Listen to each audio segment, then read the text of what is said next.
ਵਾਹਿਗੁਰੂ ਸਾਹਿਬ ਜੀ।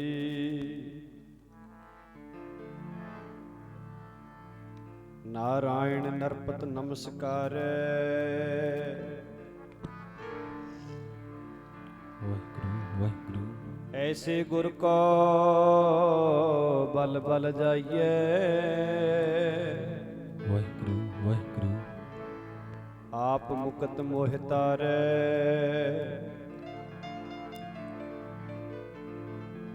ਗੁਰੂ ਦੀ ਜੇ ਲੋੜ ਹੋਵੇ, ਗੁਰੂ ਵੀ ਅਜਿਹਾ ਹੋਵੇ। ਵਾਹਿਗੁਰੂ ਵਾਹਿਗੁਰੂ। ਗੁਰੂ ਦੀ ਜੇ ਲੋੜ ਹੋਵੇ, ਗੁਰੂ ਵੀ ਅਜਿਹਾ ਹੋਵੇ। ਵਾਹਿਗੁਰੂ ਵਾਹਿਗੁਰੂ। ਜੈਸੇ ਦਸਮੇਸ਼ ਮਾਤਾ ਗੁਜਰੀ ਕੇ ਲਾਲ ਜੀ, ਵਾਰ ਪਰਿਵਾਰ ਦੇਵੇ ਬੱਚਿਆਂ ਸਮੇਤ ਸਾਰਾ। ਦੇਸ਼ ਕੌਮ ਉਤੋਂ ਕੁਰਬਾਨ ਬਾਲ ਬਾਲ ਜੀ।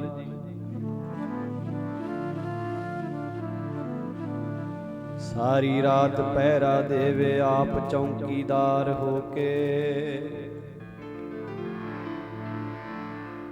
ਸਿੱਖ ਤਾਈ ਲਵੇ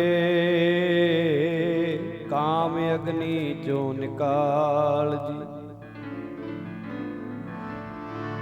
ਅੰਮ੍ਰਿਤ ਦਾ ਸੋਮਾ ਹੋਵੇ, ਤਪਦਿਆਂ ਨੂੰ ਠਾਰ ਦੇਵੇ। ਸੰਤਾਂ ਦਾ ਰਾਖਾ ਤੇ ਪਿਆਰਿਆਂ ਦੀ ਢਾਲ ਜੀ। ਪਰਮ ਸਤਿਕਾਰਯੋਗ ਤਖਤ ਜਬਰ ਛਤਰ ਦੇ ਮਾਲਕ ਜੁਗੋ ਜੁਗ ਅਟਲ ਸਤਿਗੁਰੂ ਸਾਹਿਬ ਸ੍ਰੀ ਗੁਰੂ ਗ੍ਰੰਥ ਸਾਹਿਬ ਮਹਾਰਾਜ ਸੱਚੇ ਪਾਤਸ਼ਾਹ ਜੀ ਦੀ ਪਾਵਨ ਪਵਿੱਤਰ ਹਜ਼ੂਰੀ ਅੰਦਰ ਕਾਫੀ ਲੰਮੇ ਸਮੇਂ ਤੋਂ ਜੁੜੇ ਬੈਠੇ ਸਰਬੱਤ ਮਾਈ ਭਾਈ ਸਤਿਗੁਰੂ ਜੀ ਦੀ ਸਾਜੀ ਨਵਾਜੀ ਸਾਧ ਸੰਗਤ ਜੀ, ਅਥਵਾ ਗੁਰੂ ਘਰ ਦੇ ਵਰਸਾਏ ਹੋਏ ਮਹਾਂਪੁਰਖ ਸੰਤ ਜਨ ਦਾਸਰਿਆਂ ਵੱਲੋਂ ਪਿਆਰ ਅਦਬ ਸਹਿਤ ਬੁਲਾਈ ਗੁਰਫਤਿਹ ਪ੍ਰਵਾਨ ਕਰਿਓ ਜੀ। ਵਾਹਿਗੁਰੂ ਜੀ ਕਾ ਖਾਲਸਾ ਵਾਹਿਗੁਰੂ ਜੀ ਕੀ ਫਤਿਹ। ਸਾਡੇ ਤੋਂ ਪਹਿਲਾਂ ਸੰਧਿਆ ਵੇਲੇ ਤੋਂ ਲੈ ਕਰਕੇ ਗੁਰੂ ਘਰ ਦੇ ਬਖਸ਼ੇ ਹੋਏ ਵਰਸਾਏ ਹੋਏ ਗੁਣੀ ਗਿਆਨੀ ਸਿੰਘ ਸਹਿਬਾਨ ਗੁਰਮੁਖ ਪਿਆਰੇ ਬਹੁਤ ਅਦਬ ਦੇ ਨਾਲ ਬਹੁਤ ਪਿਆਰ ਦੇ ਨਾਲ ਆਪ ਜੀ ਨੂੰ ਗੁਰ ਇਤਿਹਾਸ ਸੁਨਹਿਰੀ ਇਤਿਹਾਸ ਸ਼ਹੀਦਾਂ ਦੀਆਂ ਗਾਥਾਵਾਂ ਆਪ ਜੀ ਨੂੰ ਬਹੁਤ ਪਿਆਰ ਦੇ ਨਾਲ ਸੁਣਾ ਰਹੇ ਸੀ ਤੇ ਆਪ ਜੀ ਬੜੇ ਪਿਆਰ ਦੇ ਨਾਲ ਬੈਠ ਕੇ ਸੁਣ ਰਹੇ ਹੋ। ਜਦੋਂ ਜਾਗਣ ਦੀ ਗੱਲ ਆਉਂਦੀ ਗੁਰਬਾਣੀ ਦੇ ਵਿੱਚ ਤੇ ਮਹਾਰਾਜ ਕਹਿੰਦੇ ਨੇ ਜਿਹੜੇ ਬੈਠ ਕੇ ਹਰੀ ਦਾ ਜਸ ਸੁਣਦੇ ਤੇ ਕਰਦੇ ਨੇ, ਹਰੀ ਦੀ ਕੀਰਤੀ ਕਰਨ ਵਾਲਿਆਂ ਦਾ ਜਾਗਣਾ ਸਫਲ ਹੈ। ਜਾਗਣਾ ਜਾਗਨ ਨੀਕਾ ਹਰ ਕੀਰਤਨ ਮੈਂ ਜਾਗਣਾ। ਵੈਸੇ ਜਾਗਣ ਵਾਲੇ ਜਿਹੜੇ ਕੋਈ ਆਪਦੇ ਕੀਤੇ ਕਰਮਾਂ ਦਾ ਫਲ ਭੁਗਤ ਰਿਹਾ ਹੈ, ਸਰੀਰ ਨੂੰ ਕੋਈ ਵਿਆਧੀ ਚਿੰਬੜੀ ਹੈ, ਸਰੀਰ ਰੋਗੀ ਹੈ, ਨੀਂਦ ਨਹੀਂ ਆ ਰਹੀ, ਉਹ ਵੀ ਜਾਗਦਾ ਹੈ ਪਰ ਉਹਦਾ ਜਾਗਣਾ ਸਫਲ ਨਹੀਂ ਹੈ। ਕੋਈ ਕਿਸੇ ਦਾ ਘਰ ਲੁੱਟਣ ਦੀ ਖਾਤਰ ਚੋਰੀ ਕਰਨ ਖਾਤਰ ਜਾਗਦਾ ਚੋਰ ਲੁਟੇਰਾ, ਉਹਦਾ ਜਾਗਣਾ ਵੀ ਸਫਲ ਨਹੀਂ ਹੈ। ਤੋ ਇਸ ਪ੍ਰਕਾਰ ਜਾਗਣ ਵਾਲੇ ਤੇ ਕਈ ਤਰੀਕਿਆਂ ਦੇ ਲੋਕ ਨੇ, ਪਰ ਸਾਧ ਸੰਗਤ ਜੀ ਜਿਹੜੇ ਹਰੀ ਕੀਰਤੀ ਕਰਦੇ ਆਪ ਜੀ ਜਿਵੇਂ ਬੈਠੇ ਜਾਗ ਰਹੇ ਹੋ ਮਾਲਕ ਦੇ ਚਰਨਾਂ ਦੇ ਵਿੱਚ, ਤੁਹਾਡਾ ਜਾਗਿਆ ਹੋਇਆ ਸਫਲ ਹੈ, ਤੁਹਾਡਾ ਜਾਗਿਆ ਹੋਇਆ ਦਰਗਾਹ ਪ੍ਰਵਾਨ ਹੈ। ਮਹਾਨ ਵਾਰਤਾਵਾਂ ਆਪ ਜੀ ਨੇ ਸ਼ਹੀਦਾਂ ਦੀਆਂ ਸਰਵਣ ਕੀਤੀਆਂ ਨੇ। ਮੈਂ ਬਹੁਤਾ ਜ਼ਿਆਦਾ ਲੰਮਾ ਸਮਾਂ ਤੇ ਨਹੀਂ, ਜਿੰਨਾ ਕੁ ਸਮਾਂ ਮਹਾਂਪੁਰਸ਼ਾਂ ਨੇ ਹੁਕਮ ਕੀਤਾ ਹੈ ਵੀ ਹਾਜ਼ਰੀ ਜ਼ਰੂਰ ਭਰਨੀ ਹੈ। ਆਪ ਜੀ ਸੁਣ ਰਹੇ ਸੀ ਸਾਹਿਬਜ਼ਾਦਿਆਂ ਦੀ ਵਾਰਤਾ। 7 ਤੇ 9 ਸਾਲ ਦੀਆਂ ਉਮਰਾਂ ਨੇ, ਨਿੱਕੀਆਂ ਜਿੰਦਾਂ। ਭਰੀ ਕਚਹਿਰੀ ਦੇ ਵਿੱਚ ਫਤਿਹ ਬੁਲਾਉਂਦੇ ਆ ਜਾ ਕੇ। ਕੱਲ ਵੀ ਬੇਨਤੀ ਕੀਤੀ ਸੀ ਵੀ ਆਪਾਂ ਆਪਣੇ ਪਰਿਵਾਰਾਂ ਵੱਲ ਝਾਤੀ ਮਾਰੀਏ ਵੀ ਜੇ ਸਾਡੇ ਬੱਚਿਆਂ ਨੂੰ ਅੱਜ ਫਤਿਹ ਦਾ ਜਵਾਬ ਵੀ ਨਹੀਂ ਦੇਣਾ ਆਉਂਦਾ ਤੇ ਉਹਦੇ ਵਿੱਚ ਕਸੂਰਵਾਰ ਕੌਣ ਹੈ। ਦੂਜਿਆਂ ਨੂੰ ਦੋਸ਼ੀ ਆਪਾਂ ਠਹਿਰਾ ਦਿੰਨੇ, ਕਈ ਵਾਰੀ ਕਹਿੰਦੇ ਆ ਜੀ ਸਾਡੇ ਧਰਮ ਨੂੰ RSS ਤੋਂ ਖਤਰਾ ਹੈ, ਕਦੇ ਕਹਿੰਦੇ ਆ ਸਰਕਾਰਾਂ ਸਾਡੇ ਧਰਮ ਦਾ ਨੁਕਸਾਨ ਕਰ ਰਹੀਆਂ ਨੇ, ਕਦੇ ਕੁਝ ਕਹਿੰਦੇ ਕਦੇ ਕੁਝ ਕਹਿੰਦੇ। ਪਰ ਜੇ ਸਾਡੇ ਆਪਣੇ ਬੱਚਿਆਂ ਨੂੰ ਫਤਿਹ ਦਾ ਜਵਾਬ ਦੇਣਾ ਨਹੀਂ ਆਉਂਦਾ, ਫਤਿਹ ਬੁਲਾਉਣੀ ਨਹੀਂ ਆਉਂਦੀ, ਤੇ ਇਹਦੇ ਵਿੱਚ ਤੇ ਕਸੂਰਵਾਰ ਅਸੀਂ ਖੁਦ ਆਣਾ। ਦਾਦੀ ਮਾਂ ਨੇ ਆਪਣੇ ਪੋਤਿਆਂ ਨੂੰ ਜਿੱਥੇ ਆਪਣੀ ਗੋਦ ਦਾ ਨਿੱਘ ਬਖਸ਼ਿਆ, ਆਪਣੀ ਗੋਦੀ ਵਿੱਚ ਬਹਾਲ ਕੇ ਆਪਣੇ ਵਡੇਰਿਆਂ ਦਾ ਗੌਰਵਮਈ ਵਿਰਸਾ, ਗੌਰਵਮਈ ਇਤਿਹਾਸ ਸੁਣਾਇਆ ਵੀ ਤੁਹਾਡੇ ਪੜਦਾਦੇ ਨੇ ਕਿਸ ਤਰ੍ਹਾਂ ਸ਼ਹੀਦੀ ਪ੍ਰਾਪਤ ਕੀਤੀ, ਤੁਹਾਡੇ ਦਾਦੇ ਨੇ ਕਿਸ ਤਰ੍ਹਾਂ ਸ਼ਹੀਦੀ ਪ੍ਰਾਪਤ, ਤੁਹਾਡੇ ਪੜਦਾਦੇ ਨੇ ਕਿਸ ਤਰ੍ਹਾਂ ਦੇ ਨਾਲ ਸ਼ਸਤਰਧਾਰੀ ਬਣਾਇਆ ਸੀ ਕੌਮ ਨੂੰ, ਉਹਨਾਂ ਦੇ ਪਿਤਾ ਜੀ ਨੇ ਕਿਸ ਤਰ੍ਹਾਂ ਤੱਤੀ ਤਵੀ ਤੇ ਬੈਠ ਕੇ ਸ਼ਹਾਦਤ ਪ੍ਰਾਪਤ ਕੀਤੀ ਸੀ, ਤੁਹਾਡੇ ਦਾਦੇ ਦੇ ਦਾਦੇ ਨੇ, ਤੁਹਾਡੇ ਦਾਦੇ ਨੇ ਦਿੱਲੀ ਚਾਂਦਨੀ ਚੌਕ ਦੇ ਵਿੱਚ ਕਿਵੇਂ ਹਿੰਦੂ ਧਰਮ ਨੂੰ ਬਚਾਉਣ ਖਾਤਰ ਸ਼ਹਾਦਤ ਪ੍ਰਾਪਤ ਕੀਤੀ ਸੀ। ਇਹ ਗੌਰਵਮਈ ਇਤਿਹਾਸ, ਗੌਰਵਮਈ ਵਿਰਸਾ। ਮਾਤਾਵਾਂ ਜਦੋਂ ਆਪਣੇ ਬੱਚਿਆਂ ਨੂੰ ਆਪਦੇ ਧਰਮ ਦੀ ਜਾਣਕਾਰੀ ਦੇਣ ਲੱਗ ਪੈਣ, ਫਿਰ ਸਾਧ ਸੰਗਤ ਜੀ ਸੁਭਾਵਿਕ ਹੀ ਅਸਰ ਹੋ ਜਾਂਦਾ ਬੱਚਿਆਂ ਤੇ।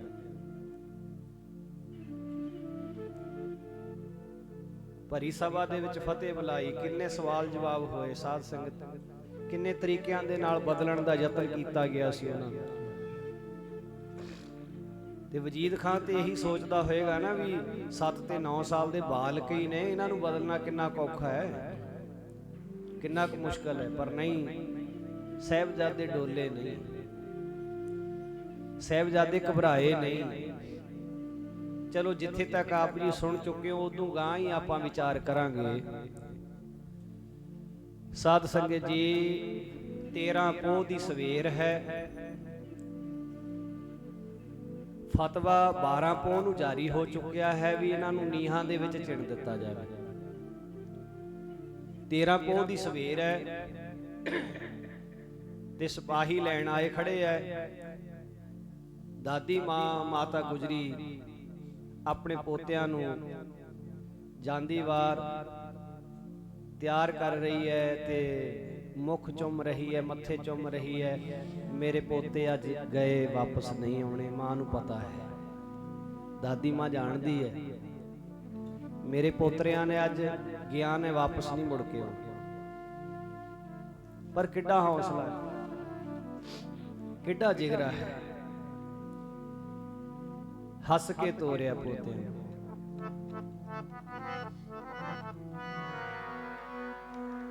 ਸਾਹਿਬਜ਼ਾਦੇ ਨੀਹਾਂ ਦੇ ਵਿੱਚ ਖੜੇ ਐ, ਕੰਧਾਂ ਉਸਰ ਰਹੀਆਂ ਨੇ। ਕਿਸੇ ਕਵੀ ਨੇ ਚੰਦ ਸਤਰਾਂ ਬਹੁਤ ਪਿਆਰੀਆਂ ਲਿਖੀਆਂ ਨੇ ਜੀ, ਆਓ ਆਪਾਂ ਰਲ ਕੇ ਪੜ੍ਹੀਏ ਤੇ ਫਿਰ ਜਲਦੀ ਹੋਈ ਬਸ ਸਮਾਪਤੀ। ਕਿਰਪਾ ਕਰਿਓ ਜੀ, ਕਾਹਲ ਨਾ ਕਰਿਓ ਹੁਣ। ਲਾਲਾ ਨੂੰ ਦੀਵਾਰ ਪੁੱਛਦੀ, ਤੁਸੀਂ ਕਿਸ ਅਮੜੀ ਦੇ ਜਾਏ। ਲਾਲਾ ਨੂੰ ਦੀਵਾਰ ਪੁੱਛਦੀ, ਤੁਸੀਂ ਕਿਸ ਅਮੜੀ ਦੇ ਜਾਏ। ਲਾਲਾ ਨੂੰ ਦੀਵਾਰ ਪੁੱਛਦੀ, ਤੁਸੀਂ ਕਿਸ ਅਮੜੀ ਦੇ ਜਾਏ। ਲਾਲਾ ਨੂੰ ਦੀਵਾਰ ਪੁੱਛਦੀ, ਤੁਸੀਂ ਕਿਸ ਅਮੜੀ। ਲਾਲਾ ਨੂੰ ਦੀਵਾਰ, ਤੁਸੀਂ ਕਿਸ ਅਮੜੀ ਜਾਏ। ਲਾਲਾ ਨੂੰ ਦੀਵਾਰ ਪੁੱਛਦੀ, ਜੀ ਦਾਦੀ ਮਾਂ ਦਾ ਧਨ ਹੌਸਲਾ, ਦਾਦੀ ਮਾਂ ਦਾ ਧਨ ਹੌਸਲਾ, ਜੀਨੇ ਚੱਲਿਆ ਕਲੇਜੇ ਦੁੱਖ ਭਾਰਾ, ਪੁੱਤਾਂ ਤੋਂ ਪਿਆਰੇ ਪੁੱਤਰੇ, ਹਾਂਜੀ ਪੁੱਤਾਂ ਤੋਂ ਪਿਆਰੇ ਪੁੱਤਰੇ, ਹੁੰਦਾ ਮੂਲ ਤੋਂ ਵਿਆਜ ਪਿਆਰਾ, ਨੀਹਾਂ ਥੱਲੇ ਦੇ ਕੇ ਲਾਡਲੇ, ਨੀਹਾਂ ਥੱਲੇ ਦੇ ਕੇ ਲਾਡਲੇ, ਇੱਕ ਵਾਰ ਨਾ ਆਖਿਆ ਹਾਏ, ਲਾਲਾ ਨੂੰ ਦੀਵਾਰ ਪੁੱਛਦੀ, ਤੁਸੀਂ ਕਿਸ ਅੰਬੜੀ ਦੇ ਜਾਏ, ਲਾਲਾ ਨੂੰ ਦੀਵਾਰ ਪੁੱਛਦੀ, ਤੁਸੀਂ ਕਿਸ ਅੰਬੜੀ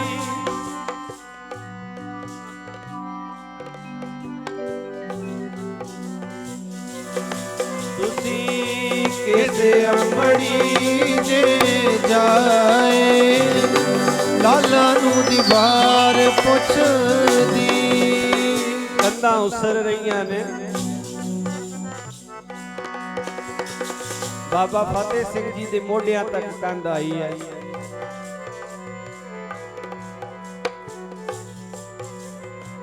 ਜਿਹੜੇ ਜਲਾਦ ਕੰਧਾਂ ਚਿਣ ਰਹੇ ਐ, ਜ਼ਾਲਮ ਲੋਕ ਕੰਧਾਂ ਚਿਣ ਰਹੇ ਐ, ਕਵੀ ਜੀ ਕੀ ਲਿਖਦੇ ਐ,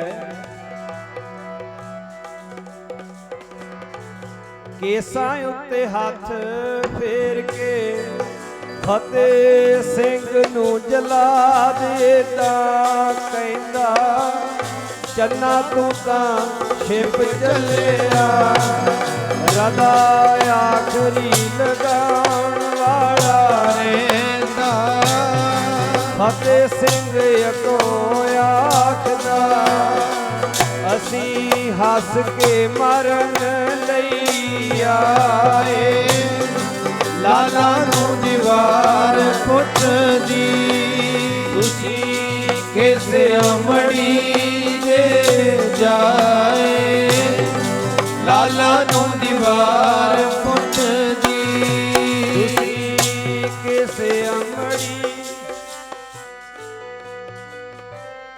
ਲਾਲਾ ਨੂੰ ਦੀਵਾਰ, ਤੁਸੀਂ ਕਿਸ ਅੰਬੜੀ ਦੇ ਜਾਏ, ਲਾਲਾ ਨੂੰ ਦੀਵਾਰ ਪੁੱਛਦੀ, ਚੂਲੀ ਚੂਲੀ ਕਾਲਜੇ ਦਾ, ਚੂਲੀ ਚੂਲੀ ਕਾਲਜੇ ਦਾ, ਅਸੀਂ ਖੂਨ ਇੱਟਾਂ ਤੇ ਪਾਇਆ, ਮਾਏ ਤੇਰੇ ਪੀਤੇ ਦੁੱਧ ਦਾ, ਸਾਥੋਂ ਗਿਆ ਨਾ ਹਿਸਾਬ ਚੁਕਾਇਆ, ਮਿਲੇ ਕਿਤੇ ਸਾਡੀ ਅੰਗੜੀ, ਉਹਨੂੰ ਆਖ ਦਈ ਪੁਰੇ ਜੀਏ ਵਾਏ, ਲਾਲਾ ਨੂੰ ਦੀਵਾਰ ਪੁੱਛਦੀ, ਤੁਸੀਂ ਕਿਸ ਅੰਬੜੀ ਦੇ ਜਾਏ, ਲਾਲਾ ਨੂੰ ਦੀਵਾਰ ਪੁੱਛਦੀ, ਤੁਸੀਂ ਕਿਸ ਅੰਬੜੀ ਦੇ ਜਾਏ, ਲਾਲਾ ਨੂੰ ਦੀਵਾਰ ਪੁੱਛਦੀ, ਕਿਸ ਅੰਬੜੀ,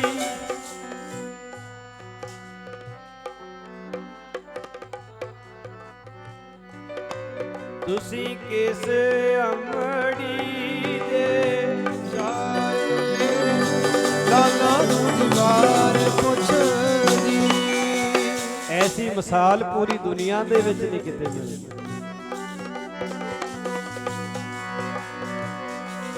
ਮਿਲੇ ਨਾ ਮਿਸਾਲ ਕਿਤੇ ਵੀ, ਵੇਖੀ ਦੁਨੀਆ ਖੋਜ ਕੇ ਸਾਰੀ, ਜਿਹੜੀ ਦਸਮੇਸ਼ ਪਿਤਾ ਨੇ, ਜਿਹੜੀ ਦਸਮੇਸ਼ ਪਿਤਾ ਨੇ, ਸਿਰ ਉੱਤੇ ਵਿਪਤਾ ਦਾ ਸਹਾਰੀ ਪੁੱਤਰ ਖੁਹਾ ਕੇ ਆਖਣੇ ਪੁੱਤਰ ਖੁਹਾ ਕੇ ਆਪਣੇ ਸਾਰੀ ਦੁਨੀਆ ਦੇ ਪੁੱਤਰ ਬਚਾਏ ਲਾਲਾ ਨੂੰ ਦੀਵਾਰ ਪੁੱਛਦੀ ਤੁਸੀਂ ਕਿਸ ਅਮੜੀ ਤੇ ਜਾਏ ਲਾਲਾ ਨੂੰ ਦੀਵਾਰ ਪੁੱਛਦੀ ਤੁਸੀਂ ਕਿਸ ਅਮੜੀ ਤੇ ਜਾਏ ਲਾਲਾ ਨੂੰ ਦੀਵਾਰ ਪੁੱਛਦੀ ਤੁਸੀਂ ਕਿਸ ਅਮੜੀ ਲਾਲਾ ਨੂੰ ਦੀਵਾਰ ਤੁਸੀਂ ਕਿਸ ਅਮੜੀ ਲਾਲਾ ਨੂੰ ਦੀਵਾਰ ਪੁੱਛਦੀ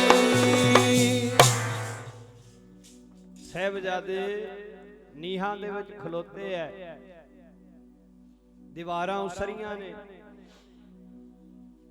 ਦਮ ਘੁੱਟਣ ਦੇ ਨਾਲ ਸਾਧ ਸੰਗਤ ਜੀ ਸਾਹਿਬਜ਼ਾਦੇ ਹੁਣ ਅੰਦਰ ਬੇਹੋਸ਼ ਹੋਏ ਐ ਦੀਵਾਰਾਂ ਡਿੱਗੀਆਂ ਨੇ ਧੜਕਣਾਂ ਚੱਲਦੀਆਂ ਸੀ ਹਾਲੇ ਸਾਸ਼ਲ ਵੇਗ ਤੇ ਵਾਸ਼ਲ ਵੇਗ ਤੁਸੀਂ ਸੁਣਿਆ ਨਾ ਜੀ ਹੁਣੇ ਗੁਰਮੁਖਾਂ ਦੇ ਕੋਲੋਂ ਭਾਈ ਸਾਹਿਬ ਭਾਈ ਸਰਬਜੀਤ ਸਿੰਘ ਜੀ ਨੂਰਪੁਰੀ ਬੜੇ ਪਿਆਰ ਦੇ ਨਾਲ ਇਤਨਾ ਸੁੰਦਰ ਤਰੀਕਾ ਉਹਨਾਂ ਦੇ ਸੁਣਾਉਣ ਦਾ ਬਲਿਹਾਰ ਜਾਈਏ ਸੱਚੇ ਪਾਤਸ਼ਾਹ ਤੇਰੇ ਪੰਥ ਦੇ ਵਿੱਚ ਕਿੰਨੇ ਪਿਆਰੇ ਪਿਆਰੇ ਤੇਰੇ ਕੀਰਤਨੀਏ ਤੇਰਾ ਜਸ ਗਾਉਣ ਵਾਲੇ ਬੈਠੇ ਆ ਬਲਿਹਾਰ ਜਾਈਏ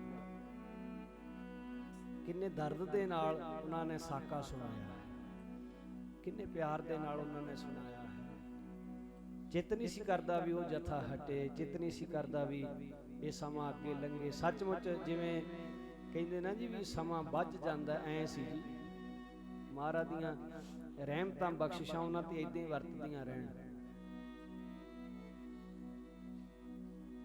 ਤੁਸੀਂ ਸੁਣਿਆ ਜੀ ਵੀ ਸਾਸ਼ਲ ਵੇਗ ਤੇ ਵਾਸ਼ਲ ਵੇਗ ਨੇ ਫਿਰ ਸਾਹਿਬਜ਼ਾਦਿਆਂ ਦੀਆਂ ਸਾਹ ਰਗਾਂ ਕੱਟ ਕੇ ਉਹਨਾਂ ਨੂੰ ਸ਼ਹੀਦ ਕੀਤਾ ਸੀ ਕੱਲ ਦੇ ਦੀਵਾਨ ਵਿੱਚ ਆਪ ਜੀ ਨੇ ਸੁਣਿਆ ਸੀ ਵਾਰਿਸ ਜੀ ਦੇ ਢਾਡੀ ਜਥੇ ਦੇ ਪਾਸੋਂ ਵੀ ਕਿਵੇਂ ਫਿਰ ਦੀਵਾਨ ਟੋਡਰ ਮੱਲ ਨੇ ਸਾਹਿਬਜ਼ਾਦਿਆਂ ਤੇ ਮਾਤਾ ਜੀ ਦਾ ਸੰਸਕਾਰ ਆਪਣੀ ਸਾਰੀ ਜ਼ਿੰਦਗੀ ਦੀ ਪੂੰਜੀ ਦਾਅ ਤੇ ਲਾ ਕੇ 7.25 ਕੁਇੰਟਲ ਸੋਨਾ ਜੀ ਤੋਲਿਆਂ ਦੇ ਵਿੱਚ ਨਹੀਂ ਗ੍ਰਾਮਾਂ ਦੇ ਵਿੱਚ ਨਹੀਂ ਕਿਲੋਆਂ ਦੇ ਵਿੱਚ ਨਹੀਂ ਕੁਇੰਟਲਾਂ ਦੇ ਵਿੱਚ 7.25 ਕੁਇੰਟਲ ਸੋਨਾ 250 ਕਰੋੜ ਰੁਪਈਆ ਕੀਮਤ ਬਣਦੀ ਹੈ 250 ਕਰੋੜ ਆਪਾਂ ਤੇ ਥੋੜੀ ਜਿਹੀ ਮਾਇਆ ਦੇ ਕੇ ਐਵੇਂ ਆਪਣੇ ਆਪ ਨੂੰ ਵੱਡਾ ਸਮਝਣ ਲੱਗ ਪੈਨੇ ਵੀ ਅਸੀਂ ਪਤਾ ਨਹੀਂ ਕੀ ਦੇ ਦਿੱਤਾ ਕਿੱਡੇ ਕਿੱਡੇ ਵੱਡੇ ਮਹਾਰਾਜ ਦੇ ਸੇਵਾਦਾਰ ਬੈਠੇ ਸੀ ਮਹਾਰਾਜ ਨੂੰ ਪਿਆਰ ਕਰਨ ਵਾਲੇ ਸੱਚ ਨੂੰ ਪਿਆਰ ਕਰਨ ਵਾਲੇ ਬੈਠੇ ਸੀ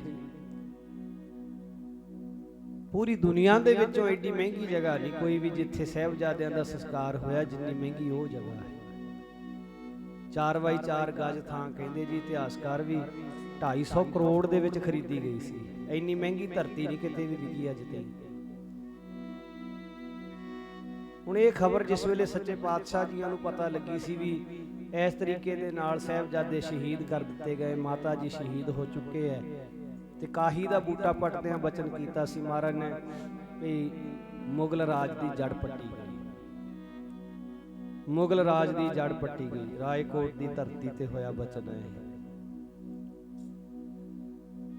ਤੇ ਰਾਏ ਕੱਲਾ ਵੀ ਬੈਠਾ ਸੀ ਮਹਾਰਾਜ ਦੇ ਚਰਨਾਂ ਵਿੱਚ ਉਹ ਵੀ ਮੁਸਲਮਾਨ ਸੀ ਮੁਗਲ ਸੀ ਹੁਣ ਆਪਣੇ ਸਾਰੇ ਪਰਿਵਾਰ ਨੂੰ ਲੈ ਕੇ ਹਾਜ਼ਰ ਹੋਇਆ ਸੀ ਵੀ ਮਹਾਰਾਜ ਤੁਹਾਡਾ ਬਚਨ ਤੇ 3 ਘਰ 7 ਹੈ ਵੀ ਇਹਦਾ ਮਤਲਬ ਸਾਡਾ ਵੀ ਰਾਜ ਖਤਮ ਹੋ ਜਾਏਗਾ ਅਸੀਂ ਵੀ ਉਸੇ ਹੀ ਤਰ੍ਹਾਂ ਸਾਡੇ ਨਾਲ ਵੀ ਹੋਏਗੀ ਮਹਾਰਾਜ ਨੇ ਪ੍ਰਸੰਨਤਾ ਦੇ ਘਰ ਚ ਆ ਕੇ ਬਚਨ ਕੀਤਾ ਸੀ ਗੁਰੂ ਘਰ ਦਾ ਸਤਿਕਾਰ ਕਰਦੇ ਰਹੋਗੇ ਜੁੜੇ ਰਹੋਗੇ ਤੇ ਤੁਹਾਡਾ ਵਾਲ ਵਿੰਗਾ ਨਹੀਂ ਹੋਏਗਾ ਆਖੋ ਸਤਨਾਮ ਸ਼੍ਰੀ ਵਾਹਿਗੁਰੂ ਰਾਏ ਕੱਲੇ ਦਾ ਪਰਿਵਾਰ ਅੱਜ ਵੀ ਮਹਾਰਾਜ ਦੀਆਂ ਬਖਸ਼ਿਸ਼ਾਂ ਉਹਨਾਂ ਨੇ ਸੰਭਾਲੀਆਂ ਹੋਈਆਂ ਉਹ ਪਵਿੱਤਰ ਗੰਗਾ ਸਾਗਰ ਅੱਜ ਵੀ ਪੂਰੀ ਦੁਨੀਆ ਦੇ ਵਿੱਚ ਜਿੱਥੇ ਵੀ ਕਿਤੇ ਸਮਾਂ ਬਣਦਾ ਦਰਸ਼ਨ ਕਰਾਉਂਦੇ ਆ ਸੰਗਤਾਂ ਨੂੰ ਮਹਾਰਾਜ ਦੀਆਂ ਨਿਸ਼ਾਨੀਆਂ ਦਾ ਸਤਿਕਾਰ ਉਹਨਾਂ ਦੇ ਹਿਰਦੇ ਵਿੱਚ ਉਸੇ ਤਰ੍ਹਾਂ ਗੁਰੂ ਘਰ ਦਾ ਸਤਿਕਾਰ ਕਰਦੇ ਨੇ ਪੂਰ ਰਾਏ ਅਜ਼ੀਜ਼ੁੱਲਾ ਖਾਨ ਇਸ ਵੇਲੇ ਉਹਨਾਂ ਦੇ ਵੰਸ਼ਜ ਹਨ ਰਾਏ ਕੱਲਾ ਜੀ ਦੇ ਇਹ ਸਾਰੀਆਂ ਸਾਖੀਆਂ, ਇਹ ਸਾਰੇ ਇਤਿਹਾਸ ਸੁਣਨ ਤੇ ਸੁਣਾਉਣ ਤੋਂ ਭਾਵ ਕੀ ਹੈ? ਜਿਵੇਂ ਬਾਬਾ ਜੀ ਵਚਨ ਕਰਕੇ ਗਏ ਨਾ, ਸੰਤ ਬਾਬਾ ਮੱਖਣ ਸਿੰਘ ਜੀ, ਸੁਣਨ ਤੇ ਸੁਣਾਉਣ ਤੋਂ ਭਾਵ ਇਹ ਹੈ ਵੀ ਆਪਾਂ ਆਪਣੇ ਵੱਲ ਝਾਤੀ ਮਾਰੀਏ ਵੀ ਸਾਡੇ ਵਡੇਰਿਆਂ ਨੇ ਸਾਡੇ ਲਈ ਇੰਨਾ ਕੁਝ ਕੀਤਾ ਤੇ ਅਸੀਂ ਉਹਨਾਂ ਦਾ ਦਿੱਤਾ ਹੋਇਆ ਸਰੂਪ ਵੀ ਨਹੀਂ ਸਾਂਭ ਸਕੇ। ਉਹਨਾਂ ਨੇ ਸਾਨੂੰ ਸਰਦਾਰੀ ਬਖਸ਼ੀ, ਉਹਨਾਂ ਨੇ ਸਾਨੂੰ ਸੁੰਦਰ ਸਰੂਪ ਬਖਸ਼ਿਆ, ਪੂਰੀ ਦੁਨੀਆ ਦੇ ਵਿੱਚ ਸਾਨੂੰ ਇੱਕ ਵਿਲੱਖਣਤਾ ਦਿੱਤੀ ਤੇ ਅਸੀਂ ਉਸ ਵਿਲੱਖਣਤਾ ਨੂੰ ਨਹੀਂ ਸਾਂਭ ਸਕੇ।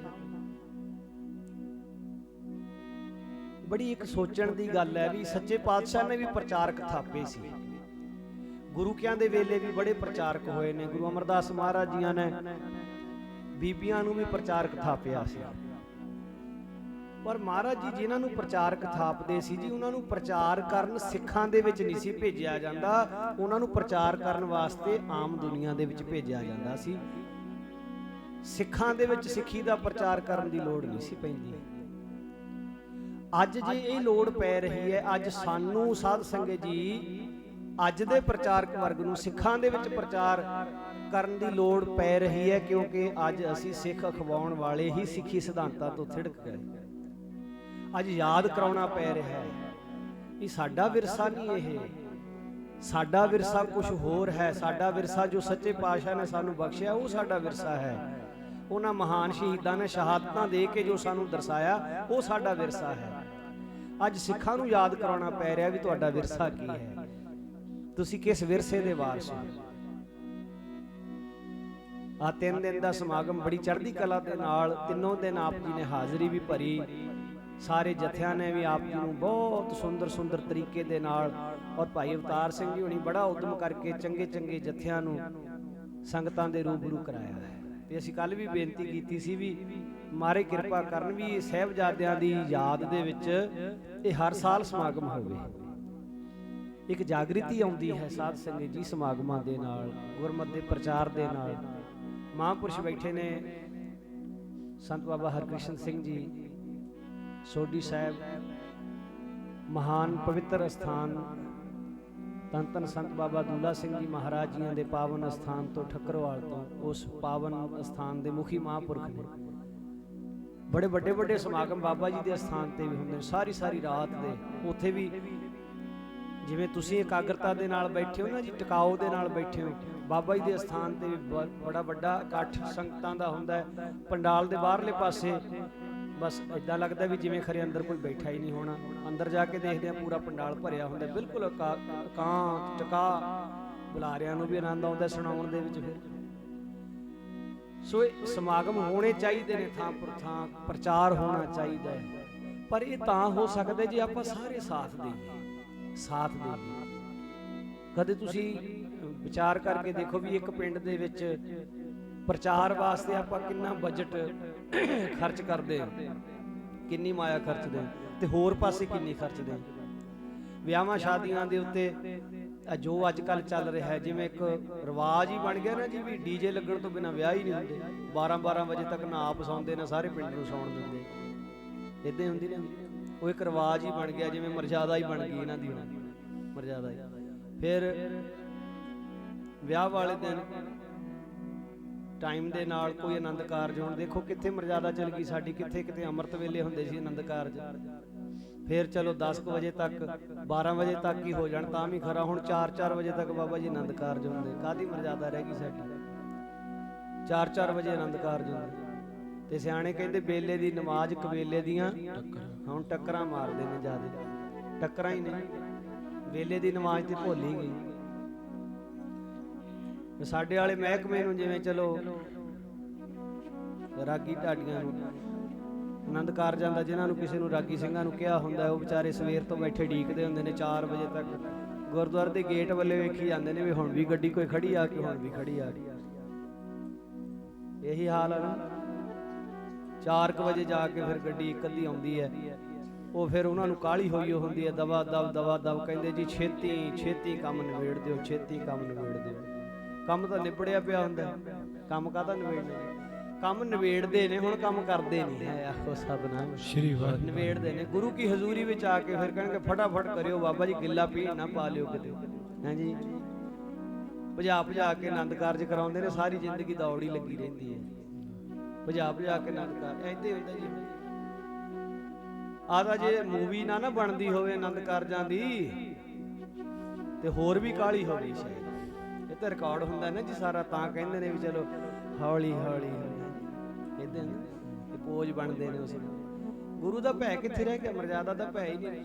ਜੇ ਪ੍ਰਚਾਰ ਹੋਊਗਾ, ਜਾਗ੍ਰਿਤੀ ਆਊਗੀ, ਪਤਾ ਲੱਗੂਗਾ ਵੀ ਅਸੀਂ ਤਾਂ ਪੁੱਠੇ ਰਾਹੇ ਪੈ ਗਏ, ਅਸੀਂ ਤਾਂ ਗਲਤ ਰਾਹ ਪੈ ਗਏ। ਪ੍ਰਚਾਰ ਨਾਲ ਪਤਾ ਲੱਗੂਗਾ ਸਾਧ ਸੰਗਤ ਜੀ, ਪ੍ਰਚਾਰ ਨਾਲ। ਜਿੱਥੇ ਆਪਾਂ ਆਵਾ ਗਾਉਣ ਪੈਸਾ ਖਰਚਦੇ ਆ ਹੋਰ ਪਾਸਿਆਂ ਤੇ, ਉੱਥੇ ਗੁਰਮਤਿ ਦੇ ਪ੍ਰਚਾਰ ਵਾਲੇ ਪਾਸੇ ਨੂੰ ਵੀ ਆਪਾਂ ਖਰਚਾ ਕਰੀਏ ਥੋੜਾ ਜਿਹਾ। ਇਸ ਪਾਸੇ ਕੋਸ਼ਿਸ਼ ਕਰੋ। ਬਹੁਤ ਪਰਿਵਾਰਾਂ ਨੇ ਇਸ ਚੀਜ਼ ਨੂੰ ਅਪਣਾਇਆ ਵੀ ਹੈ।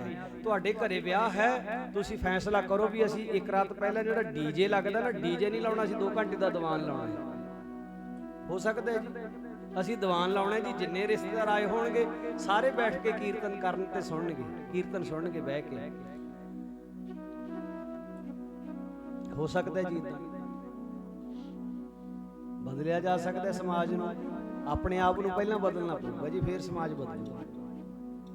बदल सकता है समाज, कोई बड़ी गल नहीं है साध संगत जी।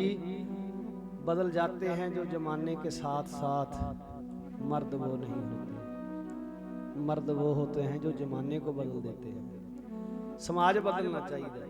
तो ये सारी गल टिकी हुई है भी गुरमत दे प्रचार ते आपां साथ दिया करिए सब।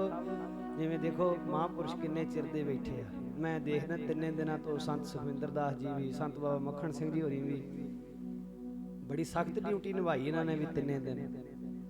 और अज बाबा जी सोढ़ी साहब भी किन्ने चिर तो सजे बैठे आ। ये आप जी के प्यार सदका ही है साध संगत जी। जे कहो ना भी ये साधु संत महापुरख जां जिन्ने भी जथे आ, जिन्ने भी जथे भी आपां इन्हां नूं माया दे नाल सद लांगे जां माया करके आए ने, ਉਹ ਗੱਲਾਂ नहीं साध संगत जी। माया दे नाल कुछ नहीं हुंदा। ये सारे तुहाडे प्रेम दे वजे होए आए, प्रेम दे विच बैठे प्रेम दे विच। सो आओ साध संगत महाराज मेहर करन जी साडी ते ओही अरदास, पातशाह आप जी दे नगर नूं, आप जी दे इस पवित्र स्थान नूं बहुत चढ़दी कला बख्शिश करन।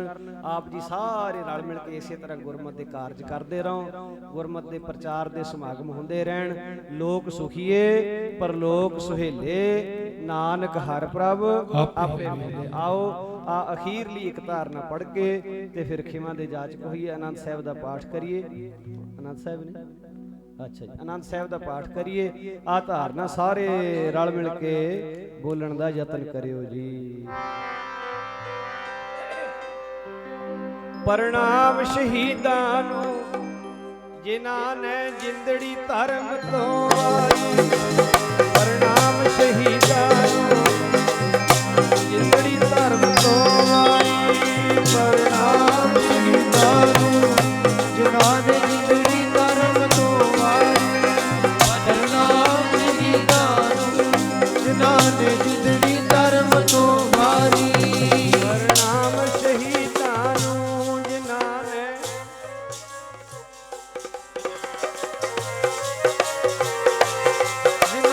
जिंदड़ी धर्म तो आई। प्रणाम शहीदां नूं जिन्हां ने जिंदड़ी धर्म तो आई। प्रणाम शहीदां नूं जिन्हां ने जिंदड़ी धर्म तो आई। प्रणाम शहीदां नूं जिन्हां ने जिंदड़ी धर्म तो आई। प्रणाम शहीदां नूं जिन्हां ने जिंदड़ी धर्म तो आई। प्रणाम शहीदां नूं जिन्हां ने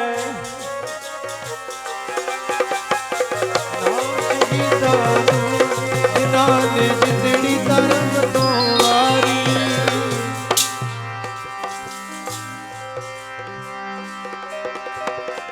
जिंदड़ी धर्म तो वारी, जिंदड़ी धर्म तो वारी, जिंदड़ी धर्म तो वारी, जिंदड़ी धर्म तो वारी।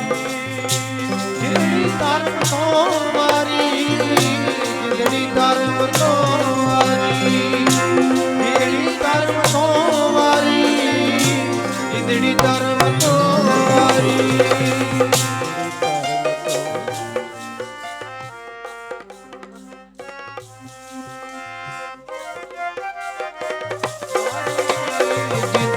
ਕਰਮ ਤੋਂ ਵਾਰੀ। ਪ੍ਰਣਾਮ ਉਹਨਾਂ ਮਹਾਨ ਸ਼ਹੀਦਾਂ ਨੂੰ। ਆਪ ਜੀ ਕੱਲ ਸੁਣ ਰਹੇ ਸੀ ਨਾ ਜੀ, ਵੀ ਡੱਲਾ ਮਹਾਰਾਜ ਜੀ ਨੂੰ ਆਖਦਾ ਹੈ ਵੀ ਜੇ ਮੇਰੇ ਸੂਰਬੀਰ ਯੋਧੇ ਉੱਥੇ ਹੁੰਦੇ ਤੇ ਤੁਹਾਡੇ ਲਾਲ ਸ਼ਹੀਦ ਨਾ ਹੁੰਦੇ। ਤੇ ਸੱਚੇ ਪਾਤਸ਼ਾਹ ਨੇ ਫਿਰ ਨਿਰਣਾ ਕਰਕੇ ਵਿਖਾਇਆ ਸੀ ਉਹਨੂੰ ਵੀ ਡੱਲਿਆ, ਮੇਰੇ ਸਿੰਘ ਮੈਨੂੰ ਇੰਨਾ ਪਿਆਰ ਕਰਦੇ ਆ, ਮੇਰੇ ਇੱਕ ਇਸ਼ਾਰੇ ਦੇ ਉੱਤੇ ਜਾਨ ਕੁਰਬਾਨ ਕਰਨ ਨੂੰ ਤਿਆਰ ਰਹਿੰਦੇ ਨੇ ਹਰ ਵੇਲੇ। ਧੀਰ ਸਿੰਘ ਤੇ ਵੀਰ ਸਿੰਘ ਦੀ ਵਾਰਤਾ ਤੁਸੀਂ ਕੱਲ ਸੁਣੀ ਸੀ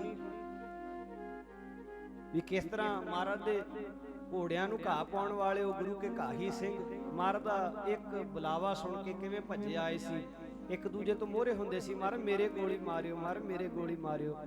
ਤੇ ਡੱਲਾ ਚੌਧਰੀ ਵੀ ਵੇਖ ਕੇ ਹੈਰਾਨ ਰਹਿ ਗਿਆ ਸੀ ਵੀ ਇਹਨਾਂ ਸਿੱਖਾਂ ਨੂੰ ਮਰਨ ਦਾ ਇੰਨਾ ਚਾਅ ਹੈ। ਆਪਾਂ ਪੜ੍ਹਦੇ ਨੇ ਜੀ, ਮੋਹੇ ਮਰਨੇ ਕਾ ਚਾਓ। ਉਹਨਾਂ ਨੇ ਵਿਖਾਇਆ ਸੀ ਵੀ ਮਰਨ ਦਾ ਚਾਅ ਕਿਵੇਂ ਹੁੰਦਾ, ਮਰਨ ਦਾ ਚਾਅ। ਤੇ ਡੱਲਾ ਵੇਖ ਕੇ ਹੈਰਾਨ ਰਹਿ ਗਿਆ ਸੀ। ਮਹਾਰਾਜ ਸੱਚੇ ਪਾਤਸ਼ਾਹ ਜੀ ਨੇ ਆਖਿਆ ਸੀ, ਡੱਲਿਆ ਤੂੰ ਆਖਦਾ ਸੈ ਮੇਰੇ ਜਿਹੜੇ ਫੌਜ ਦੇ ਸਿਪਾਹੀ ਨੇ ਗੱਜ ਗੱਜ ਚੌੜੀਆਂ ਛਾਤੀਆਂ, ਬੜੇ ਬਹਾਦਰ ਨੇ। ਚੱਲ ਠੀਕ ਹੈ, ਤੇਰੇ ਜਿਹੜੇ ਫੌਜੀ ਸੀ ਉਹ ਤਾਂ ਇਨਕਾਰੀ ਹੋ ਗਏ ਸੀ ਨਿਸ਼ਾਨਾ ਬਣਨ ਤੋਂ, ਤੂੰ ਤੇ ਆਪਣੇ ਆਖੇ ਦੀ ਲਾਜ ਰੱਖ ਸਕਦਾ ਸੀ ਨਾ। ਤੂੰ ਆਪਣੇ ਆਪ ਨੂੰ ਕਹਿ ਦਿੰਦਾ ਮਹਾਰਾਜ ਮੇਰੇ ਤੇ ਚਲਾਓ ਗੋਲੀ। ਮਰਨ ਵਾਸਤੇ ਜਿਗਰਾ ਚਾਹੀਦਾ ਹੈ, ਗੋਲੀਆਂ ਦੇ ਨਿਸ਼ਾਨੇ ਬਣਨ ਵਾਸਤੇ ਹੌਸਲਾ ਚਾਹੀਦਾ ਡੱਲਿਆ। ਸਾਧ ਸੰਗਤ ਜੀ, ਇੱਥੇ ਫਿਰ ਮਹਾਰਾਜ ਜੀ ਦਮਦਮਾ ਸਾਹਿਬ ਦੀ ਧਰਤੀ ਤੇ ਜਦੋਂ ਹੁਣ ਟਿਕੇ ਐ ਸਾਬੋ ਕੀ ਤਲਵੰਡੀ, ਇੱਥੇ ਫਿਰ ਗੁਰੂ ਕੇ ਸਿੱਖਾਂ ਨੇ ਬੇਨਤੀ ਕੀਤੀ ਸੀ ਵੀ ਮਹਾਰਾਜ ਜੀ ਆਪ ਜੀ ਨੇ ਕਿਸੇ ਸਮੇਂ ਬਚਨ ਕੀਤਾ ਸੀ ਜਦੋਂ ਜੰਗਾਂ ਯੁੱਧਾਂ ਤੋਂ ਵਿਹਲੇ ਹੋ ਜਾਾਂਗੇ ਫਿਰ ਤੁਹਾਨੂੰ ਗੁਰਬਾਣੀ ਦੀ ਸੰਥਿਆ ਕਰਾਵਾਂਗੇ, ਗੁਰਬਾਣੀ ਦੀ ਸੰਥਿਆ ਕਰਾਵਾਂਗੇ, ਕਥਾ ਸਿਖਾਵਾਂਗੇ, ਮਾਰੇ ਕਿਰਪਾ ਕਰੋ ਹੁਣ ਸਮਾਂ। ਤੇ ਮਹਾਰਾਜ ਜੀਆਂ ਨੇ ਫਿਰ ਆਖਿਆ ਸੀ ਵੀ ਜਾਓ 25 ਸਿੰਘ ਕਰਤਾਰਪੁਰ ਤੋਂ ਜਾ ਕੇ ਧੀਰ ਮੱਲੀਆਂ ਦੇ ਪਾਸੋਂ ਗੁਰੂ ਗ੍ਰੰਥ ਸਾਹਿਬ ਦਾ ਸਰੂਪ ਲੈ ਕੇ ਆਓ। ਉਸ ਵੇਲੇ ਗੁਰੂ ਲਫ਼ਜ਼ ਨਹੀਂ ਸੀ ਲੱਗਦਾ ਸਾਧ ਸੰਗਤ ਜੀ, ਗੁਰੂ ਲਫ਼ਜ਼ ਲੱਗਿਆ 1708 ਦੇ ਵਿੱਚ ਗੁਰੂ ਗੋਬਿੰਦ ਸਿੰਘ ਮਹਾਰਾਜ ਨੇ ਜਦੋਂ ਗੁਰਤਾ ਗੱਦੀ ਬਖਸ਼ੀ ਹੈ। ਉਦੋਂ ਸ੍ਰੀ ਗ੍ਰੰਥ ਸਾਹਿਬ ਜੀ ਜਾਂ ਬੀੜ ਸਾਹਿਬ ਆਖਿਆ ਜਾਂਦਾ ਸੀ, ਪੋਥੀ ਪਰਮੇਸ਼ਰ ਕਾ ਥਾਨ ਪੋਥੀ ਸਾਹਿਬ ਵੀ ਆਖਿਆ ਜਾਂਦਾ ਸੀ, ਬੀੜ ਸਾਹਿਬ ਵੀ ਕਿਹਾ ਜਾਂਦਾ ਸੀ। ਧੀਰ ਮੱਲੀਆਂ ਦੇ ਪਾਸ ਸਿੰਘ ਭੇਜੇ ਜੀ ਮਹਾਰਾਜ ਜੀਆਂ ਨੇ ਸਰੂਪ ਲੈਣ ਵਾਸਤੇ। ਉਹਨਾਂ ਨੇ ਜਵਾਬ ਦੇ ਦਿੱਤਾ ਤੇ ਇਹ ਗੱਲ ਆਖੀ, ਜੇ ਗੁਰੂ ਹੈ ਤਾਂ ਆਪਣੇ ਕੰਠ ਤੋਂ ਬਾਣੀ ਉਚਾਰ ਲਵੇ, ਆਪਣੇ ਕੰਠ ਤੋਂ ਉਚਾਰੇ ਬਾਣੀ। ਉਹਨਾਂ ਸਿੰਘਾਂ ਨੇ ਆ ਕੇ ਏਦਾਂ ਹੀ ਬੇਨਤੀ ਕੀਤੀ, ਮਹਾਰਾਜ ਉਹਨਾਂ ਨੇ ਆਹ ਗੱਲ ਆਖੀ ਤੇ ਸਰੂਪ ਦੇਣ ਤੋਂ ਮਨਾ ਕਰ ਦਿੱਤਾ। ਮਹਾਰਾਜ ਕਹਿੰਦੇ ਕੋਈ ਚਿੰਤਾ ਨਾ ਕਰੋ, ਕੋਈ ਫਿਕਰ ਨਾ ਕਰੋ। ਮਹਾਰਾਜ ਜੀ ਬਾਣੀ ਉਚਾਰਦੇ ਸਵੇਰ ਦੇ ਸਮੇਂ ਤੇ ਦੁਪਹਿਰ ਤੋਂ ਬਾਅਦ ਫਿਰ ਤੀਜੇ ਪਹਿਰ ਤੋਂ ਉਹਦੀ ਫਿਰ ਕਥਾ ਕਰਦੇ। ਬਾਬਾ ਦੀਪ ਸਿੰਘ ਸਾਹਿਬ ਜੀ, ਭਾਈ ਮਨੀ ਸਿੰਘ ਸਾਹਿਬ ਜੀ ਲਿਖਾਰੀ ਲੱਗੇ ਹੋਏ ਆ। 48 ਸਿੰਘਾਂ ਨੇ ਉਹ ਸੰਪੂਰਨ ਕਥਾ ਸੁਣੀ ਸੀ ਸ੍ਰੀ ਗੁਰੂ ਗ੍ਰੰਥ ਸਾਹਿਬ ਜੀ ਦੀ। ਬਦੇ ਮੁਕਤ ਹੋ ਗਏ ਸੀ ਫਿਰ ਉਹ 48 ਸਿੰਘ ਜੀ ਬਦੇ ਮੁਕਤ ਹੋ ਗਏ ਸੀ। ਬਾਬਾ ਦੀਪ ਸਿੰਘ ਸਾਹਿਬ, ਭਾਈ ਮਨੀ ਸਿੰਘ ਸਾਹਿਬ ਵੀ ਬਦੇ ਮੁਕਤ ਹੋ ਗਏ, ਪਰ ਪਾਤਸ਼ਾਹ ਨੇ ਬਚਨ ਕੀਤਾ ਸੀ ਵੀ ਤੁਹਾਡੇ ਸਿਰ ਬਹੁਤ ਵੱਡੀਆਂ ਜ਼ਿੰਮੇਵਾਰੀਆਂ ਨੇ। ਬਾਬਾ ਦੀਪ ਸਿੰਘ ਜੀ ਨੂੰ ਆਖਿਆ ਸੀ ਤੁਹਾਡਾ ਸੀਸ ਭਾਵੇਂ ਧੜ ਤੋਂ ਜੁਦਾ ਵੀ ਹੋ ਜਾਏਗਾ ਪਰ ਤੁਹਾਡਾ ਸਿਦਕ ਸਦਾ ਕਾਇਮ ਰਹੇਗਾ। ਮੌਤ ਤੁਹਾਡੇ ਅੱਗੇ ਝੁਕ ਜਾਏਗੀ। ਤੇ ਭਾਈ ਮਨੀ ਸਿੰਘ ਸਾਹਿਬ ਨੂੰ ਬਚਨ ਕੀਤਾ ਸੀ ਤੁਹਾਡਾ ਭਾਵੇਂ ਬੰਦ ਕੱਟਿਆ ਜਾਏ ਤੁਹਾਡੇ ਸਿੱਖੀ ਸਿਦਕ ਦੇ ਵਿੱਚ ਤਰੇੜ ਨਹੀਂ ਆ ਸਕੇਗੀ ਕਦੇ ਵੀ। ਤੋ ਇਸ ਤਰ੍ਹਾਂ ਨਾਲ ਮਹਾਰਾਜ ਜੀ ਨੇ ਫਿਰ ਸਰੂਪ, ਜੋ ਸਰੂਪ ਦੇ ਹੁਣ ਆਪਾਂ ਦਰਸ਼ਨ ਕਰਦੇ ਆ ਨਾ ਜੀ ਸ੍ਰੀ ਗੁਰੂ ਗ੍ਰੰਥ ਸਾਹਿਬ ਦੇ, ਇਹ ਸਰੂਪ ਦਮਦਮਾ ਸਾਹਿਬ ਦੀ ਧਰਤੀ ਤੇ ਲਿਖਵਾਇਆ ਗਿਆ ਸੀ, ਦਮਦਮਾ ਸਾਹਿਬ ਦੀ ਧਰਤੀ ਤੇ ਹਜ਼ੂਰ ਦੇ ਨਾਲ ਨਾ ਜੀ ਭਾਈ ਡੱਲਾ ਜੀ, ਇੱਕ ਵਾਰੀ ਡੱਲਾ ਚੌਧਰੀ ਸੈਰ ਕਰਨ ਗਿਆ ਹੋਇਆ ਤੇ ਮਹਾਰਾਜ ਵਚਨ ਕਰਦੇ ਆ, ਡੱਲਿਆ ਵੇਖ ਕਿਵੇਂ ਪਾਣੀ ਚੜਿਆ ਆਉਂਦਾ ਹੈ, ਨਹਿਰਾਂ ਚੜੀਆਂ ਆਉਂਦੀਆਂ ਨੇ। ਆਖਿਆ ਮਹਾਰਾਜ ਇਹ ਤਾਂ ਰੇਤ ਚਮਕਦੀ ਹੈ, ਇੱਥੇ ਪਾਣੀ ਟਿੱਬਿਆਂ ਦੇ ਵਿੱਚ ਕਿੱਥੇ। ਮਹਾਰਾਜ ਚੁੱਪ ਕਰ ਗਏ। ਥੋੜੀ ਜਿਹੀ ਹੋਰ ਗਾਂ ਗਏ, ਅੱਕਾਂ ਦੇ ਵੱਡੇ ਵੱਡੇ ਬੂਟੇ ਐ, ਅੱਕਾਂ ਨੂੰ ਅੰਬੀਆਂ ਲੱਗੀਆਂ, ਜਿਵੇਂ ਉਹ ਅੰਬ ਦੀ ਸ਼ਕਲ ਦੇ ਫਲ ਹੁੰਦੇ ਉਹ ਲੱਗੇ ਹੋਏ ਤੇ ਸਾਧ ਸੰਗਤ ਜੀ ਮਹਾਰਾਜ ਕਹਿੰਦੇ ਵੇਖ ਇਹ ਅੰਬਾਂ ਦੇ ਕਿੱਡੇ ਸੋਹਣੇ ਰੁੱਖ ਨੇ, ਕਿੱਡੇ ਸੋਹਣੇ ਦਰਖਤ ਨੇ, ਕਿੱਡੇ ਸੋਹਣੇ ਅੰਬ ਨੇ। ਮਹਾਰਾਜ ਇਹ ਅੰਬ ਕਿੱਥੇ ਨੇ ਤੇ ਅੱਕ ਨੇ। ਮਹਾਰਾਜ ਫੇਰ ਚੁੱਪ ਕਰ ਗਏ। ਫਿਰ ਬਚਨ ਕੀਤਾ, ਕਹਿੰਦੇ ਵੇਖ ਕਿਵੇਂ ਫਸਲਾਂ ਲਹਿ ਲਹਾ ਰਹੀਆਂ ਨੇ, ਕਣਕਾਂ ਕਿਵੇਂ ਫਸਲਾਂ ਹੋਈਆਂ ਵੀਆਂ ਨੇ। ਇਹ ਮਹਾਰਾਜ ਇਹ ਤਾਂ ਕਾਹੀ ਦੇ ਬੂਟੇ ਆ, ਕਾਹੀ ਦੇ ਬੂਟੇ। ਮਹਾਰਾਜ ਕਹਿੰਦੇ ਡੱਲਿਆ ਜੇ ਤੂੰ 7 ਬਚਨ ਕਹਿ ਦਿੰਨੋ ਤਾਂ ਤਿੰਨੇ ਹੀ ਬਚਨ ਹੁਣੇ ਹੀ 7 ਹੋ ਜਾਣੇ ਸੀ। ਆਖੋ ਸਤਨਾਮ ਸ਼੍ਰੀ ਵਾਹਿਗੁਰੂ। ਹੁਣ ਸਮਾਂ ਆਉਣ ਤੇ 7 ਹੋਣਗੇ, ਸਮਾਂ ਆਉਣ ਤੇ, ਸਮਾਂ ਆਉਣ ਤੇ ਸਾਰੇ ਬਚਨ 7 ਹੋਏ। ਅੱਜ ਦਮਦਮਾ ਸਾਹਿਬ ਸਾਬੋ ਕੀ ਤਲਵੰਡੀ ਦਾ ਇਲਾਕਾ ਜੋ ਜੋ ਮਹਾਰਾਜ ਨੇ ਬਚਨ ਕੀਤੇ ਸੀ ਸਾਰੇ ਹੀ ਪੂਰਨ ਹੋ ਗਏ, ਸਾਰੇ ਪੂਰਨ ਹੋਏ ਬਚਨ। ਤੇ ਹਜ਼ੂਰ ਮਹਾਰਾਜ ਸੱਚੇ ਪਾਤਸ਼ਾਹ ਜੀ ਦਾ ਉਸ ਅਸਥਾਨ ਦਾ ਜੋ ਜਾਣ ਤੋਂ ਪਹਿਲਾਂ ਦਾ ਬਚਨ, ਦਮਦਮਾ ਸਾਹਿਬ ਛੱਡ ਕੇ ਜਾਣ ਦਾ ਬਚਨ, ਡੱਲਾ ਮਹਾਰਾਜ ਸਾਹਿਬ ਦੇ ਚਰਨਾਂ 'ਚ ਬੈਠਾ ਮਹਾਰਾਜ ਨੂੰ ਬੇਨਤੀਆਂ ਕਰਦਾ, ਮਹਾਰਾਜ ਕਿਰਪਾ ਕਰਿਓ ਆਪਣੇ ਨਾਲ ਸਦਾ ਜੋੜ ਕੇ ਰੱਖਿਓ। ਮਹਾਰਾਜ ਕਹਿੰਦੇ ਡੱਲਿਆ ਤੇਰੀ ਸੇਵਾ ਤੋਂ ਅਸੀਂ ਬੜੇ ਖੁਸ਼ ਹਾਂ, ਮੰਗ ਲੈ ਜੋ ਚਾਹੀਦਾ ਮੰਗ ਲੈ, ਜੋ ਚਾਹੀਦਾ ਮੰਗ ਲੈ, ਦਿਆਂਗੇ ਤੈਨੂੰ। ਤੇ ਡੱਲਾ ਕਹਿਣ ਲੱਗਾ, ਕਹਿੰਦਾ ਮਹਾਰਾਜ ਜੀ ਬਹੁਤ ਸੁੱਖ ਦਿੱਤੇ ਐ ਤੁਸੀਂ, ਬਹੁਤ ਕੁਛ ਦਿੱਤਾ ਹੈ, ਕਿਸੇ ਚੀਜ਼ ਦੀ ਇੱਛਾ ਨਹੀਂ, ਬਸ ਇੱਕ ਕਿਰਪਾ ਕਰਿਓ ਵੀ ਜਦੋਂ ਆ ਸਰੀਰ ਛੱਡ ਕੇ ਪਰਲੋਕ ਨੂੰ ਜਾਵਾਂ ਤੇ ਮੈਨੂੰ ਤੁਹਾਡੇ ਚਰਨਾਂ ਦੇ ਵਿੱਚ ਪੀੜੀ ਜਿੰਨੀ ਥਾਂ ਮਿਲ ਜਾਏ, ਇਹ ਕਿਰਪਾ ਕਰ ਦਿਓ। ਪੀੜੀ ਜਿੰਨੀ ਥਾਂ ਆਪਣੇ ਚਰਨਾਂ ਦੇ ਵਿੱਚ ਸੱਚਖੰਡ ਵਿੱਚ ਬਖਸ਼ ਦਿਓ। ਗੁਰੂ ਮਹਾਰਾਜ ਨੇ ਸਿਰ ਫੇਰ ਦਿੱਤਾ। ਮਹਾਰਾਜ ਕਹਿੰਦੇ ਇਹ ਔਖਾ ਹੈ, ਸੱਚਖੰਡ ਦੇ ਵਿੱਚ ਥਾਂ ਔਖਾ। ਮਹਾਰਾਜ ਇੱਕ ਪਾਸੇ ਕਹਿੰਦੇ ਜੋ ਮਰਜ਼ੀ ਮੰਗ ਲੈ, ਹੁਣ ਜੇ ਮੰਗਿਆ ਤੇ ਤੁਸੀਂ ਨਾ ਕਰ ਦਿਓ। ਮਹਾਰਾਜ ਆਖਦੇ ਆ, ਮਹਾਰਾਜ ਕਹਿੰਦੇ ਡੱਲਿਆ ਹੁਣ ਵਿਧਾਨ ਇਹ ਬਣ ਗਿਆ ਵੀ ਸੱਚਖੰਡ 'ਚ ਥਾਂ ਉਹਨੂੰ ਮਿਲੂ ਜਿਹੜਾ ਖੰਡੇ ਬਾਟੇ ਦਾ ਅੰਮ੍ਰਿਤ ਛਕੂਗਾ। ਆਖੋ ਸਤਨਾਮ ਸ਼੍ਰੀ ਵਾਹਿਗੁਰੂ। ਸੱਚਖੰਡ 'ਚ ਥਾਂ ਉਹਨੂੰ ਮਿਲੂ ਜਿਹੜਾ ਖੰਡੇ ਬਾਟੇ ਦਾ ਅੰਮ੍ਰਿਤ ਛਕੂ। ਅੰਮ੍ਰਿਤ ਛਕੇ ਤੋਂ ਬਿਨਾਂ ਸੱਚਖੰਡ 'ਚ ਥਾਂ ਕਿਵੇਂ ਮਿਲੇ?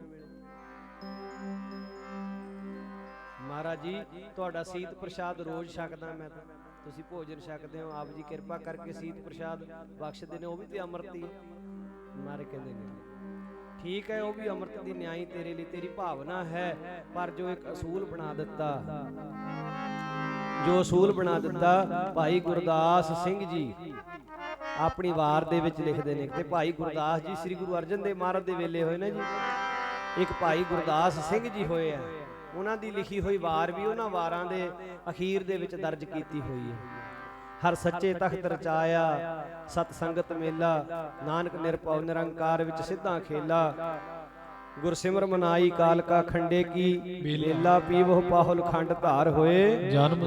ਹਜ਼ੂਰ ਮਹਾਰਾਜ ਜੀਆਂ ਦਾ ਬਚਨ ਕਲਗੀਆਂ ਵਾਲੇ ਪਾਤਸ਼ਾਹ ਕਹਿੰਦੇ ਨੇ ਡੱਲਿਆ ਪੀਵੋ ਪਾਹੁਲ ਖੰਡੇ ਧਾਰ ਹੋਵੇ ਜਨਮ ਸੁਹੇਲਾ ਜੀ, ਪੀਵੋ ਪਾਹੁਲ ਖੰਡੇ ਧਾਰ ਹੋਵੇ ਜਨਮ ਸੁਹੇਲਾ ਜੀ, ਪੀਵੋ ਪਾਹੁਲ ਖੰਡੇ ਧਾਰ ਹੋਵੇ ਜਨਮ ਸੁਹੇਲਾ ਜੀ, ਪੀਵੋ ਪਾਹੁਲ ਖੰਡੇ ਧਾਰ ਹੋਵੇ ਜਨਮ ਸੁਹੇਲਾ ਜੀ, ਹੋਵੇ ਪੀਵੋ ਪਾਹੁਲ ਖੰਡੇ ਧਾਰ ਹੋਵੇ ਜਨਮ ਸੁਹੇਲਾ ਜੀ, ਪੀਵੋ ਪਾਹੁਲ ਖੰਡੇ ਧਾਰ ਹੋਵੇ ਜਨਮ ਸੁਹੇਲਾ ਜੀ, ਪੀਵੋ ਪਾਹੁਲ ਖੰਡੇ ਧਾਰ ਹੋਵੇ ਜਨਮ ਸੁਹੇਲਾ ਜੀ, ਪੀਵੋ ਪਾਹੁਲ ਖੰਡੇ ਧਾਰ ਹੋਵੇ ਜਨਮ ਸੁਹੇਲਾ ਜੀ, ਪੀਵੋ ਪਾਹੁਲ ਖੰਡੇ ਧਾਰ ਹੋਵੇ ਜਨਮ ਸੁਹੇਲਾ ਜੀ, ਪੀਵੋ ਪਾਹੁਲ ਖੰਡੇ ਧਾਰ ਹੋਵੇ।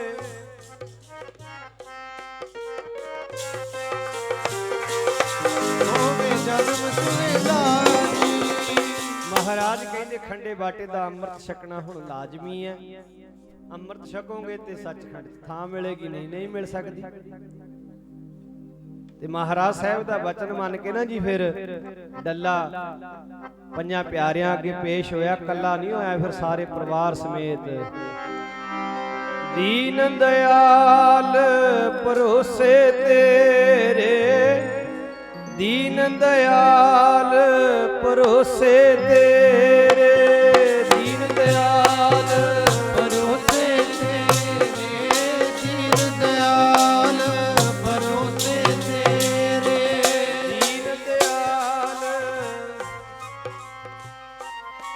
ਦੀਨ ਦਇਆਲ ਪਰੋਸੇ ਤੇਰੇ, ਦੀਨ ਦਇਆਲ ਭਰੋਸੇ ਤੇਰੇ, ਦੀਨ ਦਇਆਲ ਭਰੋਸੇ ਤੇਰੇ, ਦੀਨ ਦਇਆਲ ਪਰੋਸੇ ਤੇਰੇ, ਦੀਨ ਦਇਆਲ ਪਰੋਸੇ ਤੇਰੇ, ਦੀਨ ਦਇਆਲ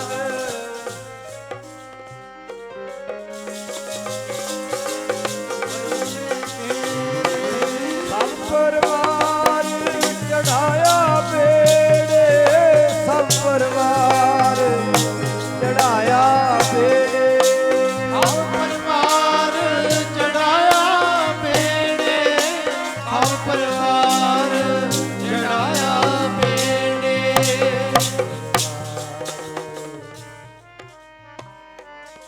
ਸਭ ਪਰਿਵਾਰ ਚੜਾਇਆ ਬੇੜੇ,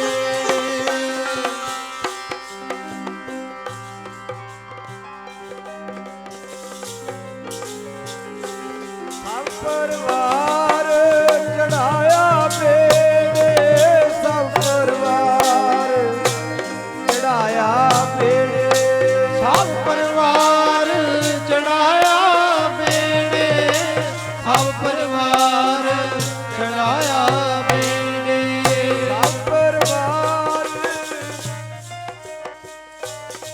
ਸਭ ਪਰਿਵਾਰ ਚੜਾਇਆ ਬੇੜੇ, ਦੀਨ ਦਇਆਲ ਭਰੋਸੇ ਤੇਰੇ, ਦੀਨ ਦਇਆਲ ਭਰੋਸੇ ਤੇਰੇ, ਦੀਨ ਦਇਆਲ ਪਰੋਸੇ ਤੇਰੇ, ਦੀਨ ਦਇਆਲ ਪਰੋਸੇ ਤੇਰੇ, ਦੀਨ ਦਇਆਲ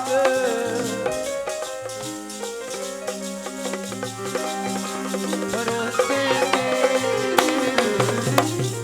ਦੀਨ ਦਇਆਲ ਭਰੋਸੇ ਤੇਰੇ, ਸਭ ਪਰਿਵਾਰ ਚੜਾਇਆ ਬੇੜੇ। ਅੰਮ੍ਰਿਤ ਛਕ ਕੇ ਜਦੋਂ ਆਇਆ ਪਰਿਵਾਰ ਸਮੇਤ ਮਹਾਰਾਜ ਸਾਹਿਬ ਸੱਚੇ ਪਾਤਸ਼ਾਹ ਉਹਨੂੰ ਆਖਣ ਲੱਗੇ, ਡੱਲਾ ਸਿੰਘ ਜੀ ਤੁਸੀਂ ਪੀੜੀ ਜਿੰਨੀ ਥਾਂ ਮੰਗਦੇ ਸੀ, ਹੁਣ ਸੱਚਖੰਡ ਦੇ ਵਿੱਚ ਭਾਵੇਂ ਮੰਜਾ ਢਾ ਲਿਓ, ਆਖੋ ਸਤਨਾਮ। ਸ਼੍ਰੀ ਵਾਹਿਗੁਰੂ। ਸੋ ਇਸ ਤਰ੍ਹਾਂ ਗੁਰੂ ਕੇ ਹੁਕਮ ਦੇ ਵਿੱਚ ਰਹਿਣਾ ਸਿੱਖ ਲਈ ਬੜਾ ਜ਼ਰੂਰੀ ਹੈ। ਨਸ਼ਿਆਂ ਦਾ ਤਿਆਗ ਕਰੋ, ਆਪਣੇ ਪਰਿਵਾਰਾਂ ਦੇ ਵਿੱਚ ਆਪ ਵੀ ਨਿਤਨੇਮ ਕਰੋ, ਆਪਣੇ ਬੱਚਿਆਂ ਨੂੰ ਵੀ ਨਿਤਨੇਮੀ ਬਣਾਓ, ਪਰਿਵਾਰਾਂ ਦੇ ਵਿੱਚ ਗੁਰਮਤਿ ਦਾ ਪਹਿਰਾ ਲਾਓ। ਸਾਧ ਸੰਗਤ ਜੀ, ਗਰੀਬ ਨਵਾਜ਼ ਸੱਚੇ ਪਾਤਸ਼ਾਹ ਜੀ ਦੀਆਂ ਖੁਸ਼ੀਆਂ ਸਦਾ ਮਿਲਦੀਆਂ ਰਹਿਣ। ਆਓ ਇਤਨੀ ਕੁ ਹਾਜ਼ਰੀ ਸਮਾਂ ਪ੍ਰਵਾਨ ਕਰਿਓ। ਬਾਬਾ ਜੀ ਵੱਲੋਂ ਇੱਕ ਬੇਨਤੀ ਆਈ ਹੈ ਸੰਤ ਬਾਬਾ ਸੁਖਵਿੰਦਰ ਦਾਸ ਜੀ ਵੱਲੋਂ, ਵੀ ਉਹਨਾਂ ਦੇ ਪਾਸ ਇੱਕ ਦੇਸੀ ਦਵਾਈ ਅੱਖਾਂ ਵਾਸਤੇ ਉਹਨਾਂ ਦੀ ਬਣਾਈ ਹੋਈ ਹੈ। ਜੇ ਕਿਸੇ ਨੂੰ ਵੀ ਜ਼ਰੂਰਤ ਹੋਵੇ ਅੱਖਾਂ ਵਾਸਤੇ ਬੜੀ ਕਾਰਗਰ ਦਵਾਈ ਉਹਨਾਂ ਦੇ ਪਾਸ ਹੈ ਜੀ। ਜੇ ਕਿਸੇ ਨੂੰ ਵੀ ਲੋੜ ਹੋਵੇ ਬਾਬਾ ਜੀ ਦੇ ਪਾਸੋਂ ਆਪ ਜੀ ਲੈ ਸਕਦੇ ਹੋ। ਤੇ ਸਾਧ ਸੰਗਤ ਆਓ ਹੁਣ ਆਨੰਦ ਸਾਹਿਬ ਦਾ ਪਾਠ ਕਰੀਏ। ਰੋਮ ਰੋਮ ਕਰਕੇ ਜਿੱਥੇ ਧੰਨ ਸਤਿਗੁਰੂ ਗੁਰੂ ਗ੍ਰੰਥ ਸਾਹਿਬ ਮਹਾਰਾਜ ਜੀ ਦਾ ਸ਼ੁਕਰਾਨਾ ਹੈ, ਉਹਨਾਂ ਮਹਾਨ ਸ਼ਹੀਦਾਂ ਦੇ ਚਰਨਾਂ ਤੇ ਸੀਸ ਰੱਖ ਕੇ ਨਮਸਕਾਰ ਤੇ ਸ਼ੁਕਰਾਨਾ ਹੈ। ਆਏ ਹੋਏ ਸੰਤ ਜਨਾਂ ਮਹਾਂਪੁਰਖਾਂ ਦੇ ਚਰਨਾਂ ਤੇ ਸੀਸ ਰੱਖ ਕੇ ਨਮਸਕਾਰ ਹੈ, ਸ਼ੁਕਰਾਨਾ ਹੈ। ਜਿਨ੍ਹਾਂ ਮਹਾਂਪੁਰਖਾਂ ਨੇ ਅਸੀਸਾਂ ਬਖਸ਼ੀਆਂ, ਪਿਆਰ ਬਖਸ਼ਿਆ, ਆਪ ਜੀ ਸਾਰੀ ਸੰਗਤ ਦੇ ਪਿਆਰ ਨੂੰ ਸਾਡੀ ਨਮਸਕਾਰ ਹੈ। ਐਡੀ ਵੱਡੀ ਰਾਤ ਤੱਕ ਸਿਆਲਾਂ ਦੇ ਸਾਧ ਸੰਗਤ ਜੀ, ਐਨੀ ਠੰਡ ਦੇ ਸਮੇਂ ਦੇ ਵਿੱਚ ਆਪ ਜੀ ਬਹੁਤ ਚੜ੍ਹਦੀ ਕਲਾ ਦੇ ਨਾਲ ਹਾਜ਼ਰੀ ਭਰ ਰਹੇ ਹੋ, ਬੜੇ ਪਿਆਰ ਸਹਿਤ ਬੈਠੇ ਹੋ। ਆਪ ਜੀ ਦੇ ਪਿਆਰ ਨੂੰ ਸਾਡੀ ਨਮਸਕਾਰ ਹੈ। ਧੰਨਵਾਦ ਹੈ ਜੀ ਸਭ ਦਾ, ਸਮੂਹ ਪ੍ਰਬੰਧਕਾਂ ਦਾ। ਬਹੁਤ ਆਪ ਜੀ ਨੇ ਉਦਮ ਕੀਤਾ ਹੈ, ਮਹਾਰਾਜ ਹਮੇਸ਼ਾ ਉਦਮ ਬਖਸ਼ਦੇ ਰਹਿਣ। ਆਓ ਆਨੰਦ ਸਾਹਿਬ ਦੇ ਵਿੱਚ ਸਾਰੇ ਬੋਲਿਓ, ਫਿਰ ਮਹਾਂਪੁਰਸ਼ ਸਮਾਪਤੀ ਦੀ ਅਰਦਾਸ ਕਰਨਗੇ ਜੀ। ਹੋਈਆਂ ਭੁੱਲਾਂ ਨਾ ਚਿਤਾਰਿਓ, ਭੁੱਲਣਹਾਰ ਜੀਵ ਹਾਂ, ਅਨੇਕਾਂ ਗਲਤੀਆਂ ਹੋ ਜਾਣੀਆਂ, ਸੁਭਾਵਿਕ ਹੀ ਹਨ, ਹੋਛੀ ਮਤ ਹੈ। ਅਰਦਾਸ ਕਰਿਓ ਅੱਗੇ ਤੋਂ ਸੋਝੀ ਆ ਜਾਏ, ਅੱਗੇ ਤੋਂ ਗਿਆਨ ਹੋ ਜਾਏ, ਗੁਰੂ ਘਰ ਦੀ ਸਿਫਤ ਕਰਨੀ ਆ ਜਾਵੇ। ਆਓ ਆਨੰਦ ਸਾਹਿਬ ਦੇ ਵਿੱਚ ਸਾਰੇ ਬੋਲਿਓ, ਕੋਈ ਵਾਂਝਾ ਨਾ ਰਹਿ ਜਾਵੇ। ਰਾਮ ਕਲੀ ਮਹੱਲਾ ਤੀਜਾ, ਆਨੰਦ ਏਕ ਓੰਕਾਰ ਸਤਿਗੁਰ ਪ੍ਰਸਾਦ। ਆਨੰਦ ਭਇਆ ਮੇਰੀ ਮਾਏ, ਸਤਿਗੁਰੂ ਮੈਂ ਪਾਇਆ। ਪਾਇਆ ਸਹਿਜ ਸੇਤੀ ਮਨ ਮਨੀਆਂ ਵਧਾਈਆਂ। ਰਾਗ ਰਤਨ ਪਰਿਵਾਰ ਭਰੀਆਂ, ਸ਼ਬਦ ਗਾਵਣਿਆਈਆਂ। ਤਾਂ ਗਾਵੋ ਹਰੀ ਕੇਰਾ, ਮਨ ਜਿਨੀ ਵਸਾਇਆ।